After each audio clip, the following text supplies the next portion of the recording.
빌립보서는 별명이 기쁨의 서신입니다. 사도 바울이 감옥에 있지만은 그 안에서도 이 기쁨을 지금 노래하고 있습니다. 뿐만 아니라 빌립보 교회를 향해서도 여러분 항상 기뻐하십시오라고 그렇게 권면하고 있습니다. 이 빌립보서가 기쁨을 노래하는 기쁨의 서신이지만 기쁨만을 이야기하는 것은 아닙니다. 사도 바울은 이 빌립보서를 통하여서 아주 중요한 영적인 교훈과 진리를 전하는데요. 그것은 바로 구원에 관한 것입니다. 여러분, 구원은 무엇입니까? 구원을 생각할 때 가장 먼저 떠오르는 것은 무엇입니까? 천국 가는 것이죠. 하나님께서 죄인인 우리를 구원하여 주셔서 천국에 갈 수 있도록 해주신 것이 바로 구원입니다. 여러분, 자, 그러면 우리가 이 구원을 얻기 위해, 천국에 가기 위해서 어떻게 해야 하는가? 주일학교에서 선생님께서 우리 아이들과 이제 공과 공부를 하시면서 이 질문을 하신 거예요. 얘들아, 우리가 천국에 가려면 어떻게 해야 되지? 이 선생님께서 이제 기대하셨던 아이들의 이제 믿음의 고백은 예수님을 믿으면 천국에 갑니다. 했는데 한 아이가 자신 있게 번쩍 손을 들고 선생님, 천국에 가려면 먼저 죽어야 합니다 라고 이야기를 했다는 거죠. 이 아이의 순수한 대답입니다. 그런데 우리가 천국에 가기 위해서는 분명히 하나의 중요한 믿음이 필요합니다. 그래서 바로 예수님을 믿어야지만 천국에 갈 수 있습니다. 하나님께서 우리의 구원자로 예수님을 이 땅에 보내주셨다라고 하는 사실은 하나님께서 우리에게 베풀어 주신 놀라운 은혜의 선물입니다. 여러분, 우리는 죄인입니다. 이 죄 문제를 해결하지 못하고서는 하나님께로 가까이 나갈 수가 없습니다. 여러분, 이 죄를 해결하지 못하면 죄의 마지막 결론, 죄의 마지막 결과가 무엇인가? 그것은 죽음입니다. 사망입니다. 야고보서 1장 15절 말씀에 욕심이 잉태한 즉 죄를 낳고 죄가 장성한 즉 사망을 낳는, 죄의 마지막이 죽음임을, 사망임을 분명히 말씀하십니다.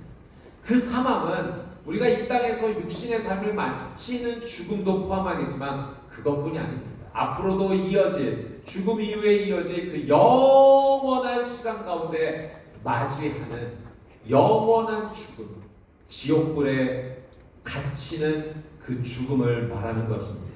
이 사망을 당하지 않게 하기 위해서, 이 죄 문제를 해결해 주시기 위해서 하나님께서 독생자 예수를 이 땅에 보내주신 것입니다. 그리고 예수님께서 우리의 모든 죄를 다 대신 짊어지시고 십자가에서 못 박혀 죽으심을, 그 죽으심은 나를 대신한 죽음입니다.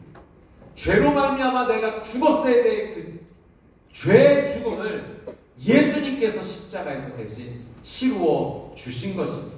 하나님께서 이 사실을 믿는 사람, 예수님이 우리의 구원자라는 사실과 그분이 우리의 모든 죄를 대신하여 십자가에 죽으셨다는 사실을 믿는 사람은 하나님께서 구원을 주시겠다라고 약속하셨습니다.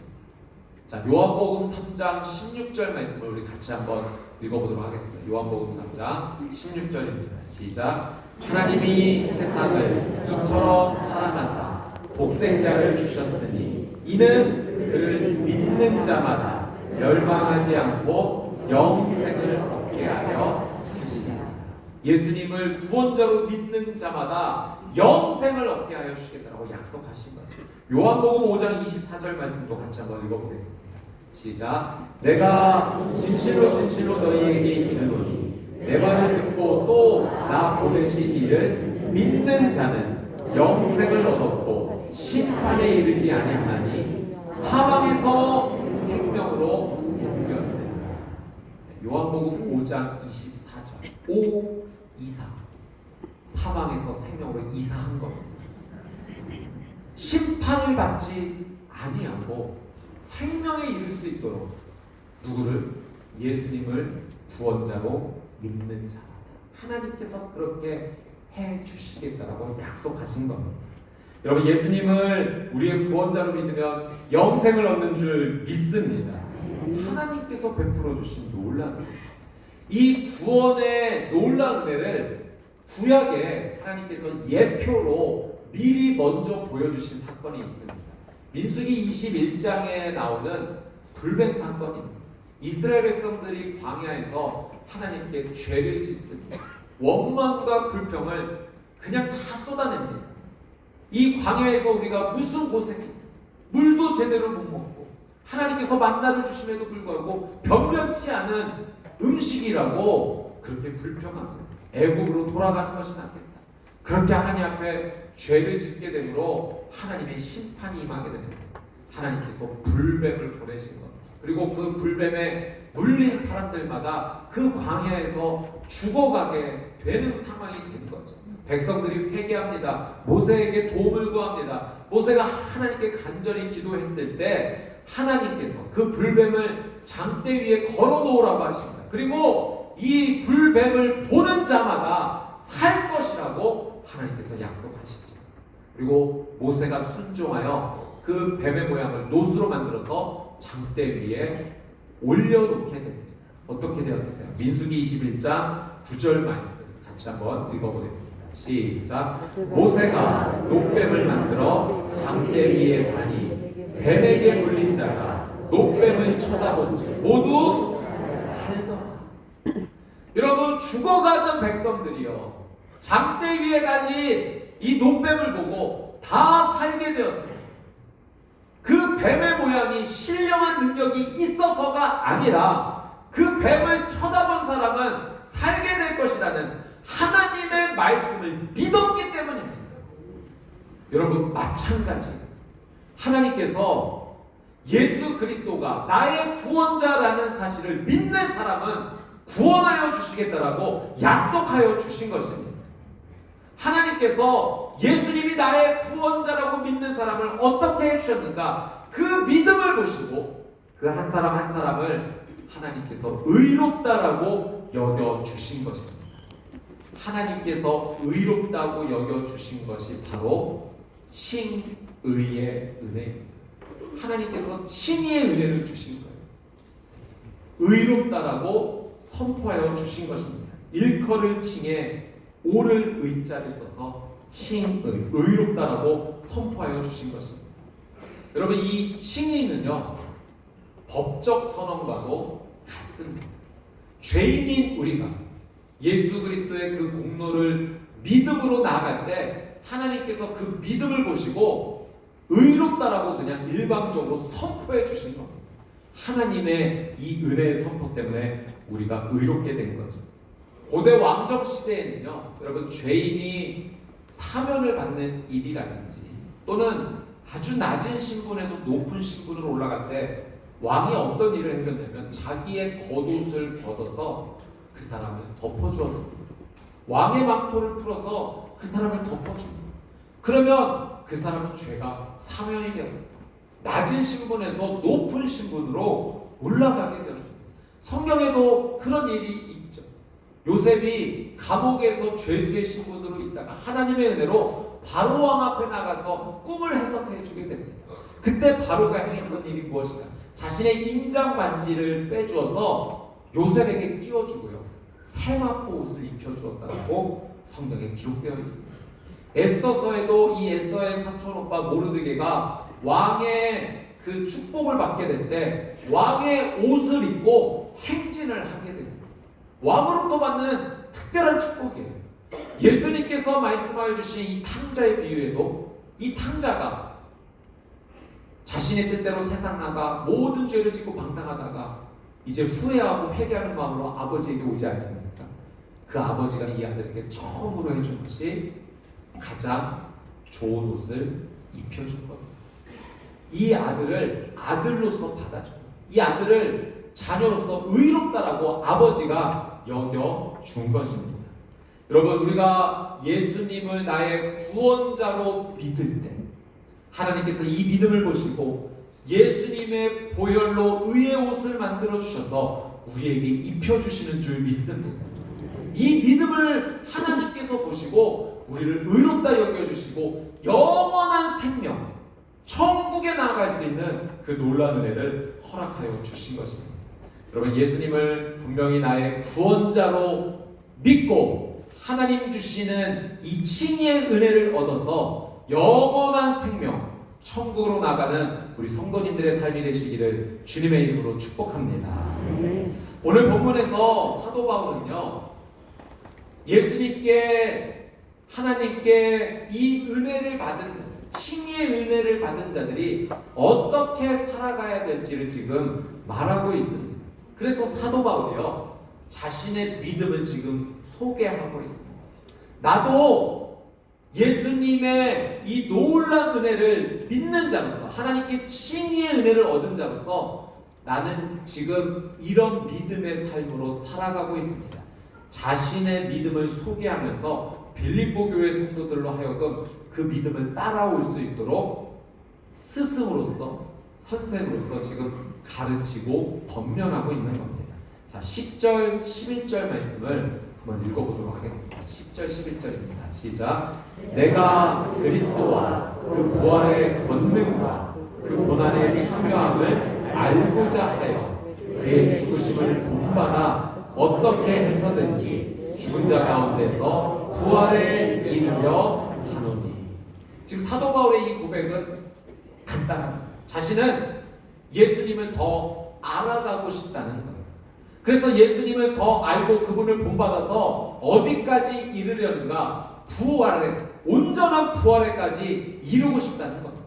바울의 이 고백은 하나의 의미를 담고 있는데, 그것은 바로 이 바울이 예수님을 더 닮고 싶다는 겁니다.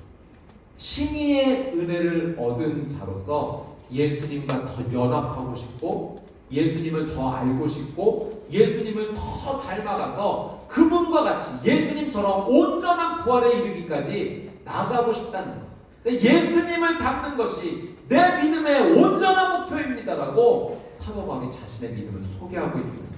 자, 12절 말씀도 같이 한번 읽어보겠습니다. 12절 시작. 내가 이미 얻었다 함도 아니요 온전히 이루었다 함도 아니라 오직 내가 그리스도 예수께 잡힌 바 된 그것을 잡으려고 달려가노라.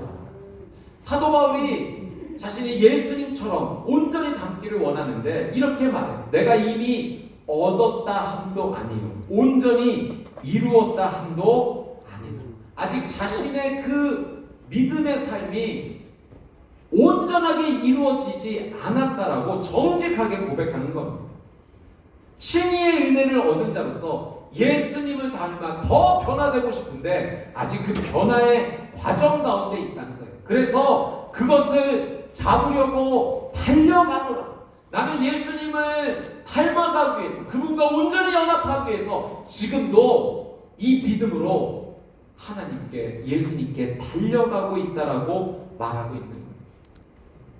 그 십자가에 인해서 예수님께서 자신을 붙잡아 주셨는데 그 붙잡힌 바의 은혜를 감사함으로 나는 예수님을 더 닮기 위해서 달려가노라 고백하는 거죠. 13절 말씀 같이 한번 읽어보도록 하겠습니다. 13절 시작. 형제들아, 나는 아직 내가 잡은 줄로 여기지 아니하고 오직 한 일, 즉 뒤에 있는 것은 잊어버리고 앞에 있는 것을 잡으려고.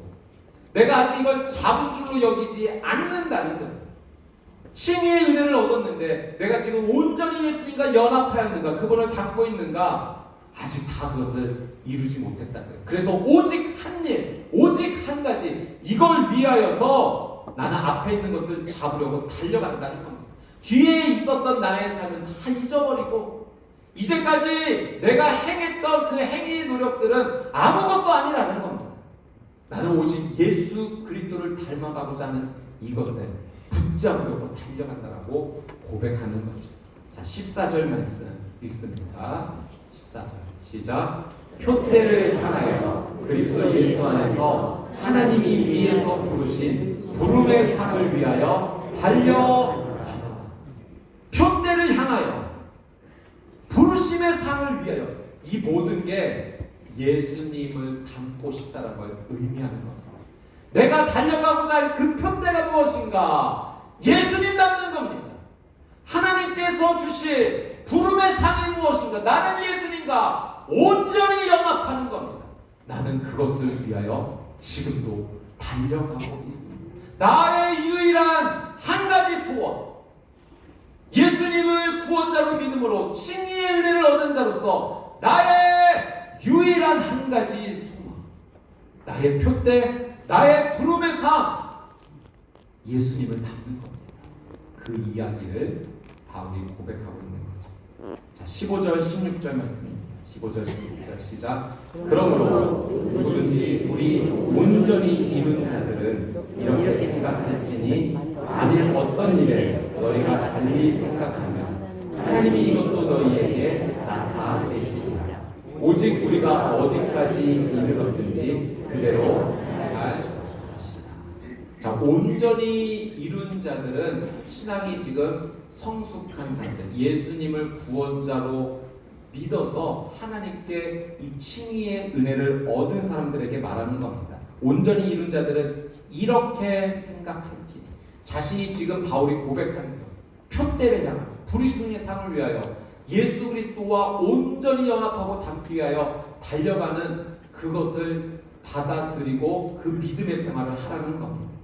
만일 어떤 일에 너희가 달리 생각하면, 내가 이렇게 권면하지만 여러분이 동의하지 못하는 부분이 있던지 조금 다른 생각이 있을지라도 하나님이 이것도 너희에게 나타내신, 하나님께서 여러분에게 깨닫게 해주실 것입니다. 그러니 예수님을 닮아가려는 이 삶을 살아가십시오. 그래서 어디까지 이르렀는지 그대로 행할 것이다. 여러분의 신앙이 지금 어느 상황에 있던지, 초신자도 있겠죠. 오랜 신앙생활 하신 분들도 있겠죠. 어떤 자리에 있든지 누구든지 칭의의 은혜를 얻은 자로서 이 표대, 예수님을 닮아가고자 하는 이곳에 여러분도 달려가십시오라고 사도 바울이 영적 스승으로서 그렇게 가르치고 권면하는 겁니다. 여러분, 오늘 본문에서 사도 바울은 오직 한 가지를 지금 이야기하고 있습니다. 그것은 하나님께 칭의의 은혜를 받은 자로서 반드시 예수님을 닮아가는 삶을 살아야겠다. 지금 이걸 말하고 있는 겁니다. 여러분, 구원받은 자로서 예수님을 닮아가는 삶을 무엇이라고 하는가? 이걸 바로 성화라고 말합니다. 거룩할 성의 변화 화자입니다. 거룩한 변화입니다. 칭의의 은혜를 얻는 자, 예수님이 나의 구원자라는 사실을 믿기에 하나님께서 내가 너를 의롭다 여겨주노라라고 선포해 주신 그 칭의의 은혜를 받은 자는 반드시 이 성화, 거룩한 변화의 길을 걸어가야 된다는 거죠. 성화는 칭의의 열매입니다. 예수님을 믿고 구원의 은혜를 누린 것이 너무나도 감격스러워서 죽을 수밖에 없는, 영원한 지옥불에 빠질 수밖에 없는 이 죄인을 하나님께서 구원하여 주신 것이 너무나도 감격스러워서 구원하여 주신 그 예수님을 닮아가고자 믿음의 걸음을 걸어가는 것, 그 표대를 향하여 달려가는 것이 사도 바울이 성화라고 이야기하는 겁니다. 그리고 베드로 사도도 이 성화를 이야기하면서 이렇게 표현합니다. 그것은 바로 신의 성품에 참여하는 것이다. 하나님의 성품에 참여하는 것이 바로 성화의 삶이라고 가르쳤습니다. 자, 베드로후서 1장 4절 말씀을 같이 한번 읽어보도록 하겠습니다. 베드로후서 1장 4절입니다. 시작. 이로써 그 보배롭고 지극히 큰 약속을 우리에게 주사 이 약속으로 말미암아 너희가 정욕 때문에 세상에서 썩어질 것을 피하여 신성한 성품에 참여하는 자가 되게 하려 하셨느니라. 이 신성한 성품에 참여하는 것이 신의 성품, 하나님의 성품에 참여하는 것을 말하는 겁니다. 여러분, 성화는 어려운 말이 아닙니다. 그건 예수님을 닮아가는 겁니다. 그것은 신의 성품, 하나님의 성품에 참여하는 것을 말하는 겁니다. 베드로는 우리가 칭의의 은혜를 얻은 자로서 죄를 피하게 되고 하나님의 성품에 참여하게 될 것인데, 그 하나님의 성품에 참여하는 모습이 어떻게 나타나는지 이렇게 이야기를 합니다. 그것은 바로 믿음의 덕을, 덕의 지식을, 지식의 절제를, 절제의 인내를, 인내의 경건을, 경건의 형제우애를, 형제우애의 사랑을 더하는 것이라고 말합니다. 성화의 삶, 신의 성품, 하나님의 성품에 참여하는 사람은 그의 삶 가운데 이런 열매들이 나타나는데, 믿음, 더, 지식, 절제, 인내, 경건, 형제우애, 사랑의 열매가 차례차례 열리게 된다는 것입니다. 여러분, 사도 베드로가 말한 하나님의 성품에 참여하는 이 성화의 열매가 우리 성도님들의 삶 가운데 주렁주렁 열리게 되시기를 주님의 이름으로 축복합니다. 오늘 우리는 말씀을 통하여서 두 가지 배운 겁니다. 칭의와 성화에 대해서 하나님 주시는 말씀을 배웠습니다. 여러분, 이 칭의와 성화는 결코 분리되지 않습니다. 어떻게 보면 마치 동전의 앞면과 뒷면과도 같습니다. 칭의의 은혜를 얻은 자, 예수님을 나의 구세주로 고백하는 사람은 하나님의 은혜 안에서 예수님을 닮아가는 이 성화의 믿음의 길을 반드시 걸어가게 됩니다. 여러분, 칭의는 결코 실패하지 않습니다. 하나님께서 우리에게 베풀어 주신 놀라운 은혜이기 때문입니다. 하나님께서 주신 이 의롭다 해주시는 은혜로 말미암아 우리는 영생을 반드시 얻게 될 것이고 천국에 가게 될 것입니다. 그 칭의의 은혜를 받은 자로서 우리는 반드시 예수님을 닮아가는 이 성화의 삶도 반드시 걸어가야 합니다. 이 성화의 삶을 살아간다는 것은 지금 당장 완벽해지십시오라는 것을 이야기하는 것이 아니에요. 성화는 앞으로의 방향입니다. 성화는 앞으로 내가 걸어갈 믿음의 삶에 예수님을 바라보는 방향이요, 하나님의 성품에 참여하고자 하는 바로 그 방향입니다. 우리 성도님들께 이 성화를 말씀드릴 때 부담을 느끼시는 경우가 있는 것을 보게 됩니다. 목사님, 저는 정말 부족해요. 어제 지은 죄를 오늘 또 반복합니다. 사랑이 없어요. 저는 아직도 용서를 못하고 있어요. 나는 너무너무 부족하고 연약합니다. 이 성화가 부담으로 다가오시는 경우가 있습니다. 그러나 여러분, 기억하십시오. 성화는 예수님과 계속 연합하여 나가는 그 과정입니다. 내가 능력이 있어서 성화의 삶을 사는 것이 아닙니다. 내가 예수님께 꼭 붙어 있으면 예수님께서 주시는 힘과 은혜로 예수님을 닮아가는 삶이 내 삶 가운데 이루어지는 겁니다. 요한복음 15장 말씀에 너희가 내게 붙어 있으면 열매를 맺으리라 말씀하신 것과 같죠. 그래서 예를 들어 어제까지 내가 10번의 거짓말을 하며 살았던 삶이라면 그 예수님을 온전히 의지하며 연합하는 과정 가운데 만약 오늘 그 10번의 거짓말이 8번으로 줄었다면 여전히 그 8번의 죄를 행하고 있는 모습이지만 성화가 이루어지고 있는 겁니다. 계속 예수님께 붙어 있는 겁니다. 예수님께 도와달라고 하는 겁니다. 그러면 그 10번에서 8번이 6번, 4번 그리고 1번, 이제는 그 입술에 담는 언어의 죄가 보기도 싫을 정도로 완전히 그 입술의 언어를 피하면서 하나님의 성품에 참여하는 그 귀한 모습이 나의 삶 가운데 열리게 될 것입니다. 여러분, 빌립보서는 기쁨의 서신이 맞습니다. 왜냐하면 이 구원의 놀라운 은혜를 우리에게 다시 한번 가르쳐 주기 때문입니다. 칭의의 은혜가 얼마나 큰 은혜입니까? 그리고 칭의의 은혜를 받은 자로서 성화의 삶을 살아가는 두렵고 떨림으로 그 구원을 이루어가는 이 삶은 또 얼마나 복된 삶입니까? 우리 성도님들의 삶 가운데 칭의의 은혜를 받은 자로서 성화의 놀라운 은혜까지 이르는 기쁨이 충만하시게 되기를 주님의 이름으로 축복합니다. 그 비결은 다른 데 있지 않아요. 예수님으로 충만한 데 있습니다. 예수님께 붙어 있는 데 있습니다. 그래서 오늘 말씀의 제목이 끝까지 예수님을 붙잡으십시오. 내가 이루는 것이 아니라 내가 의지하고 내가 붙잡는 예수님께서 우리에게 이 성화의 놀라운 기쁨을 허락하여 주실 것입니다. 매일매일이 한 걸음 한 걸음 예수 충만, 예수님으로 닮아가는 우리의 믿음의 삶이 될 것입니다. 우리 성도님들의 삶 가운데 이런 놀라운 은혜가 매일매일 이루어짐으로 말미암아 기쁨이 가득하시게 되기를 주님의 이름으로 축복합니다.